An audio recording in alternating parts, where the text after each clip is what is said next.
driving physics. Today we're gonna talk about cars and everything surrounding it that we know so far based on the footage that we've seen from 2022, but also from trailer 1. This idea came from Chris in the comments and 7 other people who liked the idea, and I'm gonna be referencing specific clips from the 2022 footage. Just know that these screenshots I'm putting on the screen are merely representations of those clips. They are not the real footage. I'm also going to be referencing this huge document that is 60 pages long, which a bunch of fan members from the GTA 6 community have put together by looking at every single clip from the 2022 footage and compiling every piece of information in this big document. And if you want to read the whole thing yourself, you can just Google it and find it. First up, let's talk about physics. So in this clip, we can see Lucia in the red car driving on a bridge and going full speed on this ramp, and unfortunately the physics of the collision of the ramp doesn't really match up with how it's supposed to be, so the car kind of just crashes in a really awkward way, but it looks really cool. Now the reason why this happens is obviously it's an early build of the game. They're still trying to figure out the physics system and how everything is working. This is very normal for that stage in the development of the game, but if you put that clip in slow motion, you can actually notice how the front fender is splitting apart, the hood is bending very naturally, and the metal is grinding against the concrete of the road, and that is causing realistic sparks. This is showing that car handling is gonna be heavier than GTA 5, it's gonna be more grounded and also more brutal. Each crash feels like it really matters now. Obviously, there is a lot of stuff that can change from back then to now. In my personal opinion, even though we're gonna break down all these shots, you do gotta understand it's been years since this footage came out, so it will not determine what's gonna be in the actual game, which is why at the end of the video we're also gonna be looking at the trailer. Let's get to the next one, and that's vehicle damage and gunfire effects. So in this clip, bullets don't just make a simple thud anymore. They cause visible scratches, sparks fly off the body of the car, and panels react depending on where they're hit. And this is a major upgrade from GTA 5's simple bullet holes. Of course, there's like sparks here and there in GTA 5, but in GTA 6, if they're already working on that back then, imagine what it's gonna be in terms of detail for GTA 6 when it comes out. And I do have a feeling that in trailer 2, we're gonna see something very similar to this, but we'll just have to wait and see for that. Let's get to the next clip. By the way, if you haven't subscribed yet, I'm so close to 2 trillion subscribers. I want to get there by the end of today, so please subscribe and you'll get a cookie. Now, as you can see here, Rockstar didn't just stop with outside physics, because interiors are getting a huge upgrade too. In this clip, you can clearly see a functioning GPS inside the dashboard during a first-person view. Sure, it's a placeholder for now, but the fact that it works shows Rockstar is pushing the immersion even inside the vehicle. So that is going to be very, very exciting, and just all the things that you can change inside the vehicle is going to be so wild. I can't imagine what that's going to be in terms of customization, if you can customize the actual dashboard itself and all the interior parts like the car seats. Maybe you can change the color of that. Those things are going to be very cool, but that's just speculation. Let's get to the next one. Managing your vehicle controls. So managing your vehicles will also be way deeper in Grand Theft Auto 6, because in the Hank's Waffles robbery clip, you can see that when Lucia and Jason flee away in that cop car, players can access detailed vehicles controls using the D-pad, and it gives a little thing that says left for full vehicle settings and right for quick actions. Now, we don't know what that's gonna be. I imagine this is not like a developer HUD. It kind of just looks like a in-game message where they explain what you can do, right? So maybe this is only inside cop cars, but it does say vehicle settings and not cop car settings. So I'm really curious what these settings could be. I have no idea. Could you guys let me know in the comments, because I'm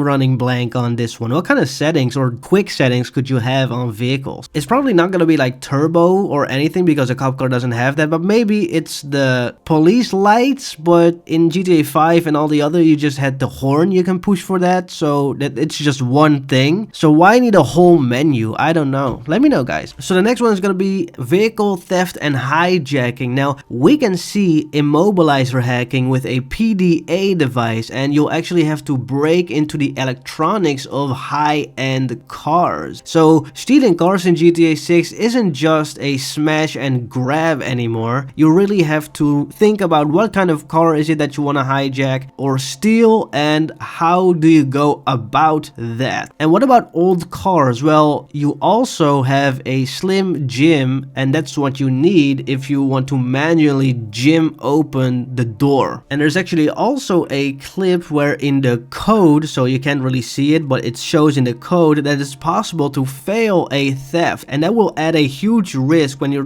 trying to steal a car. I think this is very fun because it gives you a little bit more excitement when stealing a car. It feels a little bit more special. If you play GTA 5 now, you can just get any car you want, and in online for GTA 5, it's already a little bit more fun in my opinion, because as you steal a random car, you get like an instant 2-star, and you first need to flee from the police, and that gives you a really cool reward of feeling like it's really your car now. The unfortunate thing with GTA 5, and that's the only thing I'll say before going back to GTA 6, is you can't put that car in your online garage after you stole it, which is wild. But anyway, next up is police and vehicle tracking. Now in my last video I was talking about a couple of details you might have missed, and I mentioned police officers actually tracking what your car looks like, remembering what it looks like. To get away from the police, it's best to get a different car so that the police won't be able to find you in that first car they saw you in. But in that same robbery clip we were talking about, Lucia gets into the police car and a prompt is showing, and it's saying full vehicle description. So this means that cops will recognize you in your getaway vehicle just because they have seen you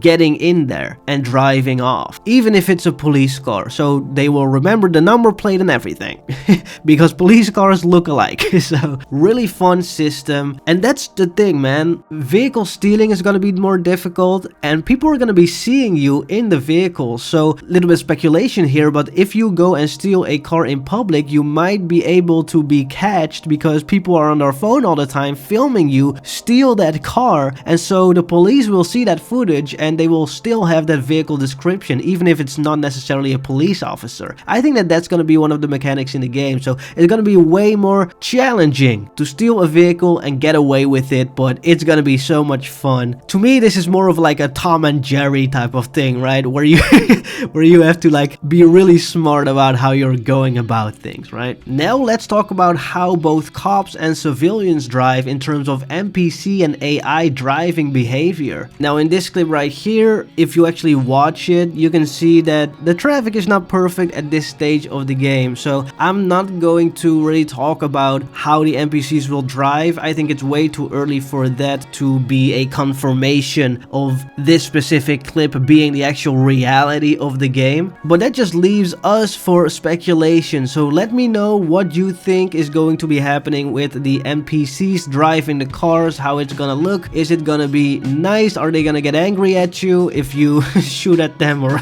are scared or whatever? Let me know in the comments. That has been everything for today, guys. See you next time. Bye.